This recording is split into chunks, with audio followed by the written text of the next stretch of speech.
நாகை அரசினர் தொழிற்பயிற்சி வளாகத்தில் நடைபெறும் அரசு விழாவில் நலத்திட்ட உதவிகள் வழங்கும் விழாவில் முதலமைச்சர் ஸ்டாலின் உரையாற்றி வருகிறார். அதனை பார்க்கலாம்.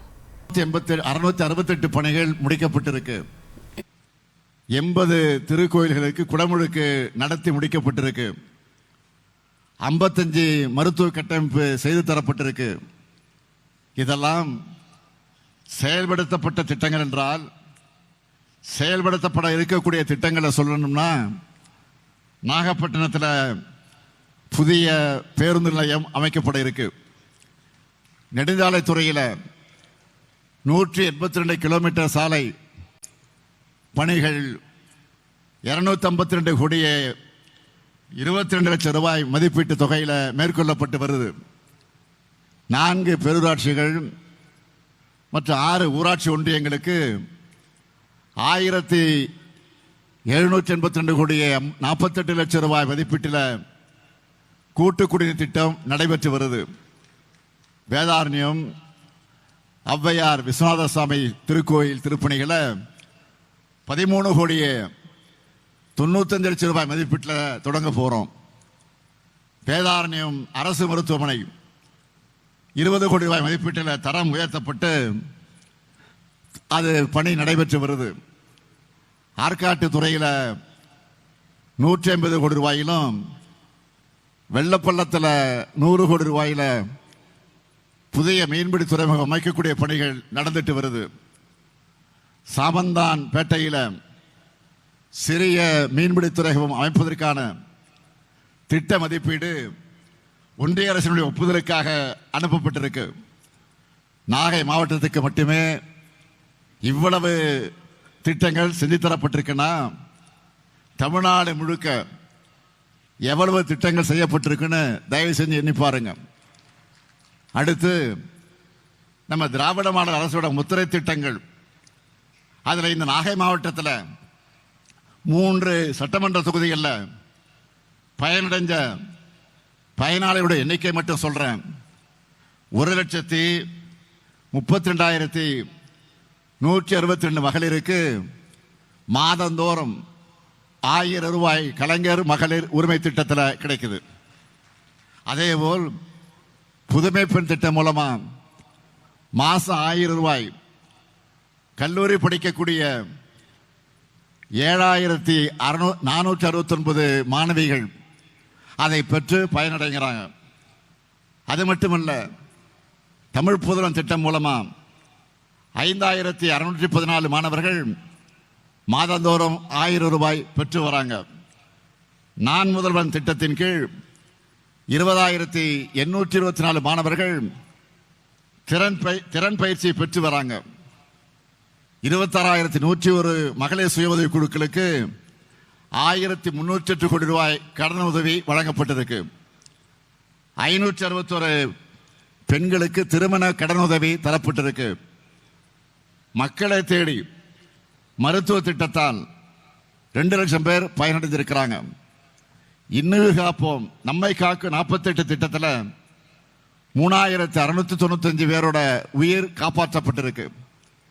46,913 பேர் முதலமைச்சர் காப்பீட்டு திட்டத்தால் பயனடைந்திருக்கிறாங்க. 17,767 கர்ப்பிணி தாய்மார்களுக்கு நிதி உதவி தரப்பட்டிருக்கு. 18,332 குழந்தைகள் காலை உணவு திட்டத்தில் பயன் அடைந்து கொண்டிருக்கிறார்கள். 31,953 பேருக்கு மனைப்பட்டாக்கள் வழங்கப்பட்டிருக்கு. 17,588 பயனாளிகளுக்கு 58 கோடியே 67 லட்சம் ரூபாய் அளவிலான நகை கடன்கள் தள்ளுபடி செய்யப்பட்டிருக்கு. மீன்பிடி தடை காலத்தில் மீனவர்களோட வாழ்வாதாரத்தை பாதுகாக்கக்கூடிய வகையில் ஏற்கனவே வழங்கப்பட்ட 4,000 ரூபாய் நிதி உதவி 8,000 ரூபாயாக உயர்த்தப்பட்டிருக்கு. இப்படி ஒவ்வொருத்தருக்கும் பார்த்து பார்த்து நம்முடைய திராவிட மாடல் அரசு நன்மையை செஞ்சு கொண்டிருக்கிறது. இத்தனை நன்மைகள் செய்கிறதோட இது மாதிரியான மிக பிரம்மாண்டமான நிகழ்ச்சிகளில் உங்களை பார்க்கும்போது மேலும் சில அறிவிப்புகளை வெளியிடணும். அதையெல்லாம் விரைவாக செஞ்சு கொடுக்கணும் என்று நான் நினைப்பது உண்டு. அந்த வகையில் இந்த நாகை மாவட்டத்திற்கான 6 முக்கிய அறிவிப்புகளை இப்போ நான் வெளியிடுகிறேன். முதல் அறிவிப்பு, வேதாரண்யம் மற்ற தலைஞாயிறு பகுதிகளில் இருக்கிற இளைஞர்களுக்கு, குறிப்பாக பெண்களுக்கு வேலைவாய்ப்புகளை உருவாக்கக்கூடிய வகையில் தென்னடார் பகுதியில் அரசு புறம்போக்கு நிலத்தில் சுமார் 450 ஏக்கர் பரப்பளவில் 250 கோடி ரூபாய் செலவில் புதிய சிப்காட் தொழிற்பேட்டை அமைக்கப்படும்.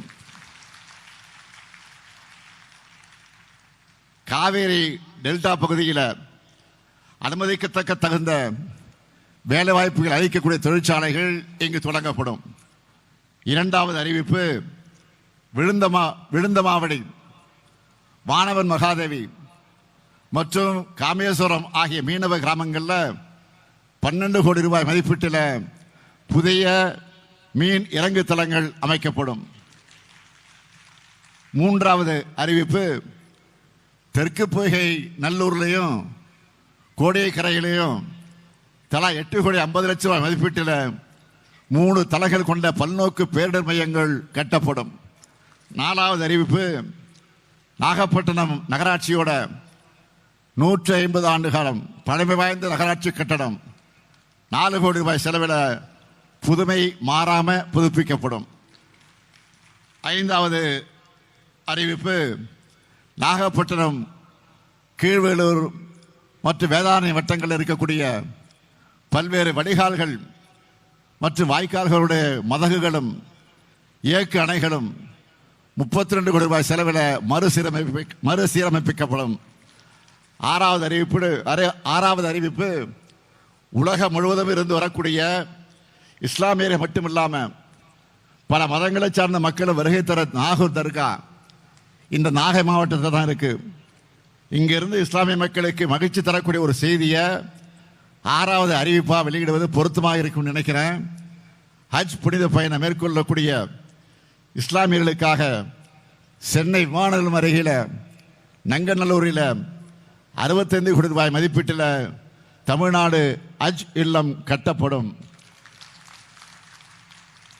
மீனவர்கள் நிறைஞ்ச நம்ம மாவட்டத்தோட மிகப்பெரிய பிரச்சனை என்னன்னு கேட்டீங்கன்னா, இலங்கை கடற்படையால் நம்முடைய மீனவர்கள் கைது செய்யப்படுவது. கடந்த 22ஆம் நாள் ராமேஸ்வரம் மீன்பிடி துறைமுகத்திலிருந்து மீன்பிடிக்க சென்ற 32 மீனவர்களையும் அவங்களோட 5 மீன்பிடி படகுகளையும் இலங்கை கடற்படை 23ஆம் நாள் கைது செஞ்சாங்க. உடனடியாக இது தொடர்பாக இந்திய வெளியுறவுத்துறை அமைச்சருக்கு நான் கடிதம் எழுதியிருக்கிறேன். இந்த விவகாரத்தில் என்ன நடக்குது? கடந்த மாதம் 18ஆம் நாள் மீனவ சங்கங்களை சார்ந்தவங்க என்னை கோட்டையில் சந்தித்து இதை பற்றி பேசினாங்க. அவங்க வேதனையோடு குறிப்பிட்டது என்ன என்றால், மீனவர்களை கைது செய்கிறாங்க, கடற்படை ரோந்து படக மீனவர் படகு மீது மோத விட்டு மூழ்கடிக்கிறாங்க, வலைகளை நாசப்படுத்துறாங்க, பிடிச்சு வச்சிருக்கக்கூடிய மீன்களை திருடுறாங்க. இதெல்லாம் கேட்பார் இல்லாம நடக்குதுன்னு தங்களுடைய மனக்குமுறல வெளிப்படுத்தினாங்க. அது மட்டுமல்ல, அண்மை காலத்தில் கைது செய்யப்பட்ட மீனவர்கள் விடுதலை செய்யும் போது பெருந்தொகையை இலங்கை நீதிமன்றங்கள் அபராதமாக விதிக்கிறதாகவும், பறிமுதல் செய்யப்பட்ட மீனவர்களோட விசைப்படகுகளை ஏலம் விடுகிற இலங்கை அரசு இப்போ அவங்க விடுதலை செய்யும் போது அபராதம் விதிக்கிறது தங்களுடைய வாழ்வாதாரத்துக்கு பெரு அச்சுறுத்தலாக மாறி இருக்கிறதாக வேதனையோடு சொன்னாங்க. மாண்புமிகு பிரதமர் மோடி அவர்கள் பதவியேற்ற கடந்த 2014ஆம் ஆண்டு முதல் இதுவரையிலான இந்த ஒன்றிய அரசோட 10 ஆண்டு காலத்தில் மட்டும் இலங்கை கடற்படையினால் கைது செய்யப்பட்ட தமிழ்நாட்டு மீனவர்களுடைய எண்ணிக்கை எவ்வளவு தெரியுமா? 3656 பேர். அதிலேயும் இந்த நாகப்பட்டினம் மாவட்டத்தை சார்ந்தவர்கள் 116 பேர். 611 விசைப்படகுகளை பறிமுதல் செஞ்சிருக்கிறாங்க. கடந்த ஆண்டு நவம்பர் 22ஆம் தேதி வரை இலங்கை கடற்படையினர் தமிழ்நாட்டு மீனவர்களை 736 முறை தாக்கி இருக்கிறதாக வெளியுறவுத்துறை இணையமைச்சரை அறிக்கை தாக்கல் செய்திருக்கிறார். நான் சொல்லல, இலங்கையில் என்ன பிரச்சனை என்பது தெளிவாக என்னென்ன பாதிப்பு என்பதை வெளியுறவுத்துறை அமைச்சராக இருக்கக்கூடிய ஒன்றியத்துடைய வெளியுறவுத்துறை அமைச்சராக இருக்கக்கூடிய இணையமைச்சர் அறிக்கையை ஆதாரத்தோடு தாக்கல் செய்திருக்கிறார். இந்த பிரச்சனைக்கு தீர்வு காண வேண்டிய பொறுப்பு ஒன்றிய அரசுக்கு தான் இருக்கு. ஆனா செய்யறாங்களா? இல்ல. 2010ஆம் ஆண்டு முதல் 2 நாட்டு மீனவர்களுக்கும் இடையே பல கட்டங்களாக நடந்த பேச்சுவார்த்தைகள் இப்போ நடக்கிறது இல்லை. 2016ஆம் ஆண்டு இந்திய இலங்கை மீனவருடைய அமைச்சர்கள் மட்டத்தில் நடந்த பேச்சுவார்த்தைகள் எடுக்கப்பட்ட முடிவுகள் மீறப்படுது. இலங்கை கடற்படையோட அடக்குமுறை தொடர்ந்துகிட்டே இருக்கு. இலங்கையோட வெளிநாட்டு மீன்பிடி தடை சட்டத்தால கொடுமைகள் அரங்கேறுது. இது பற்றி ஒன்றிய வெளியுறவுத்துறை அமைச்சர் மாண்புமிகு ஜெய்சங்கர் அவர்கள் என்ன சொல்றாரு? இந்திய அரசோட தரப்புல வெளியுறவுத்துறை மீன்வளத்துறை அதிகாரிகள் 4 பேரும், இலங்கை அரசோட தரப்புல 4 பேரும் இணைஞ்சு ஒரு குழு அமைச்சு தமிழக மீனவர் பிரச்சனைக்கு தீர்வு கண்டு வரோம்னு சொன்னாரே தவிர, ஆனா இதுவரை எதுவும் நடந்ததாக இல்லை. அதுக்கு முதல்ல தமிழ்நாட்டு மீனவர்களை இந்திய மீனவர்களாக ஒன்றிய அரசு பார்க்கணும். மாண்புமிகு பாரத பிரதமர் அவர்களே, இதுல நீங்க தான் நேரடியாக தலையிட்டு தீர்க்கணும். இலங்கை கடற்படையால் இந்திய மீனவர்கள் தாக்கப்படுறதும் கைது செய்யப்படுறதும் காலங்காலமாக தொடர்ந்துகிட்டே இருக்க முடியாது. இதுக்கு முற்றுப்புள்ளி வச்சாகணும்.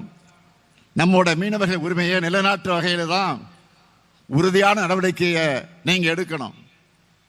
மிக கொடூரமான விதிமுறைகள், தண்டனைகள் அடங்கியிருக்கக்கூடிய 2018ஆம் ஆண்டு சட்டத்தை இலங்கை அரசு நீக்கணும்.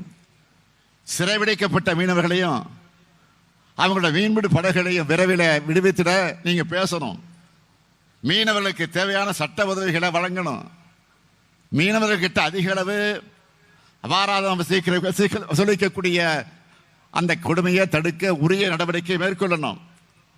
கச்சத்தீவு அருகே தமிழ்நாட்டு மீனவர்கள் மீன்பிடிக்கிறத இலங்கை அனுமதிக்கக்கூடிய வகையில் புதியதொரு ஒப்பந்தத்தை மேற்கொள்ள நீங்க நடவடிக்கை எடுக்கணும் என்று தமிழ்நாட்டுடைய முதலமைச்சராக நான் உங்களை மீண்டும் மீண்டும் கேட்டுக்கொள்ள விரும்புகிறேன். இப்படி ஒவ்வொரு விவகாரத்திலையும் நாம நம்முடைய உரிமையை நிலைநாட்ட போராடி கொண்டுதான் இருக்கிறோம். எல்லா திட்டங்களையும் தமிழ்நாட்டுக்கு வர வேண்டிய நிதி முறையாக வர்றதில்லை. இயற்கை பேரிடர் காரணமாக ஏற்பட்ட பாதிப்புகளை சரி செய்யக்கூட நிவாரண நிதியை முழுமையாக தர்றது கிடையாது. ஏன் இப்போ பள்ளி மாணவ மாணவியருடைய படிப்புக்காக தர வேண்டிய நிதியை கூட தரல. இந்த நிதியை தரணும்னா என்ன சொல்றாங்க? மும்மொழி திட்டத்தை ஏத்துக்குங்க என்று நமக்கு நிபந்தனை போடுறாங்க. இது ஒன்றிய அரசு ஏன் செய்து தெரியுமா? தமிழ்நாடு இந்த அளவுக்கு முன்னேறி இருக்கிறதுக்கு காரணம் இருமொழி கொள்கை தான் என்பது அவங்களுக்கு தெரியும். ஒன்றிய அரசோட எல்லா புள்ளி விவரங்கள்லையும் முன்னிலையில் இருக்கிறோமே, அது தெரியாத அவங்களுக்கு நல்லா தெரியும். தெரிஞ்சு ஏன் பண்றாங்க? தமிழ்நாட்டோட வளர்ச்சி, தமிழோட தனித்துவம் சிலருடைய கண்களை உறுத்துது. அதனால் இப்படி பண்றாங்க. உலகம் முழுக்க நம்ம தமிழர்கள் பெரிய பெரிய கம்பெனிகளில் பெரிய பெரிய வேலைகளில் இருக்கிறாங்க. அதுக்கு காரணம் ஆங்கிலம் கத்துக்கிட்டது. இந்தியை கத்துக்கிட்டு இருந்தா நம்மால் இந்த உயரத்தை அடைஞ்சிருக்க முடியுமா? முடியவே முடியாது. நம்முடைய தாய்மொழி தமிழ், உலகத்தோட பேச ஆங்கிலம், வாழ்க்கையில முன்னேற அறிவியல், தொழில்நுட்பம், கணிதம், சமூக அறிவியல், அது போதும். இதுதான் நம்ம வெற்றியோட அடிப்படை. நான் இன்னும் வெளிப்படையாக சொல்லுகிறேன், இந்தி ஆதிக்கம் எதுக்குன்னா சிலரோட சமூக ஆதிக்கத்தை நிலைநிறுத்தத்தான். இதை உணர்ந்த காரணத்தால் தான் இந்தி திணிப்புக்கு எதிரான நம்முடைய உரிமை குரலுக்கு இப்போ வட மாநிலங்களில் இருந்தும் ஆதரவு குரல் வருது. இந்த சதியை பல ஆண்டுகளுக்கு முன்னாடியே தமிழ்நாடு உணர்ந்துடுச்சு. அந்த சதியோட தொடர்ச்சி தான் இப்போ நடக்கிற மிரட்டல்கள்னு இளைய தலைமுறையினரும் ஏன் தமிழ்நாட்டு குழந்தைகள் கூட உணர்ந்திருக்கிறாங்க. செய்திகள்லையும் சமூக வலைத்தளங்களையும் நீங்க பார்த்திருப்பீங்க. கடலூரை சேர்ந்த சிறுமி நன்முகை ஒன்றிய அரசு நிதி தரலன்னா என்ன, நான் தரேன், தன்னுடைய சேமிப்பு பணமான 10,000 ரூபாயை காசோலையா எனக்கு அனுப்பி வச்சார். தன்னுடைய தாத்தாவும் பாட்டியும் தமிழாசிரியர் என்று குறிப்பிட்டு தமிழ் வாழ்க என்று தமிழ் உணர்வை வீடியோவில் அந்த குழந்தை வெளியிட்டதை பார்த்து நான் கண் கலங்கிட்டேன், உடைஞ்சே போயிட்டேன். அதே மாதிரி இன்னும் பல பிஞ்சு உள்ளங்கள் நிதி கொடுத்தப்போ அவருடைய உணர்வும் உறுதியும் என்னை நெகிழ வச்சது. ஆனால் என்னால் மகிழ்ச்சி அடைய முடியல. இந்த பிஞ்சு குழந்தைகளுக்கு இருக்கிற உணர்வு கூட ஒன்றிய ஆட்சியாளர்களுக்கு இல்லையேன்னு வேதனை தான் நான் அடைந்தேன். பிஞ்சு குழந்தைகளுக்கு கூட ஒன்றிய அரசோட சதி புரிஞ்சிருக்கு. இதுதான் தமிழ்நாடு, இதுதான் தமிழ்நாட்டு மக்களுடைய உணர்வு. இந்த தமிழ்நாட்டுக்காக உழைக்கத்தான், உரிமைகளை பெற்றுத்தரத்தான் இந்த முத்துவேல் கருணாநிதி ஸ்டாலின் வாழ்வு இருக்கு. போராடி பெற்ற நம்முடைய உரிமைகளை கூட எப்படியெல்லாம் பறிக்கலாம்னு நினைக்கிறவங்களா இன்றைக்கு ஒன்றிய ஆட்சியாளர்கள் இருக்கிறாங்க. நம்முடைய பிரதிநிதித்துவத்தை குறைக்க, நம்முடைய குரலை நசுக்கிற ஆபத்தா தொகுதி மறுசீரமைப்பு வரப்போகுது. அதனாலதான் முன்னெச்சரிக்கையோட அந்த உணர்வோட அதற்கு எதிராக குரல் எழுப்ப தொடங்கி இருக்கிறோம். நாளை மறுநாள் இது சம்பந்தமா தமிழ்நாட்டோட உணர்வை ஒற்றுமையா ஒருமித்த குரல் எழுப்ப வேண்டும் என்று அனைத்து கட்சி கூட்டத்தை கூட்டியிருக்கேன்.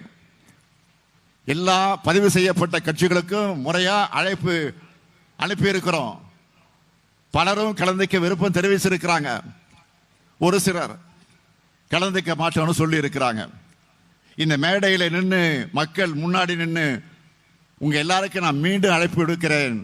தயவு செய்து அரசியல் வேறுபாடுகளை ஓரமாக வையுங்க. இது தமிழ்நாட்டுடைய உரிமை பிரச்சனை. சுயநலத்துக்காக நம்முடைய சந்ததிகளை அடகு வச்சிடாதீங்க. உங்க முடிவை மனசாட்சியோட மறுபரிசீலனை செய்யுங்க. நல்ல முடிவு எடுங்க. அனைத்து கட்சி கூட்டத்துக்கு வாங்க. எல்லாருக்கும் எல்லாம் என்ற ஆட்சி பாதையில் மகிழ்ச்சியான மலர்ச்சியான வளர்ச்சியான தமிழ்நாட்டை உருவாக்குவோம். இந்தியாவின் முதன்மை மாநிலமாக வெற்றி நடை போடுவோம். அதற்கு எந்த இடம் இருந்தாலும் யார் தடை போட்டாலும் அதை வென்று இந்த தமிழ்நாட்டை மக்களான உங்க துணையோட இந்த முத்துவேல் கருணாநிதி ஸ்டாலின் காப்பாற்றுவான். தமிழ்நாடு போராடும், தமிழ்நாடு வெல்லும். நன்றி, வணக்கம். தந்தி டிவியை உங்கள் கேபிள் டிவி ஆபரேட்டரிடம் இலவசமாக கேட்டு பெறுங்கள்.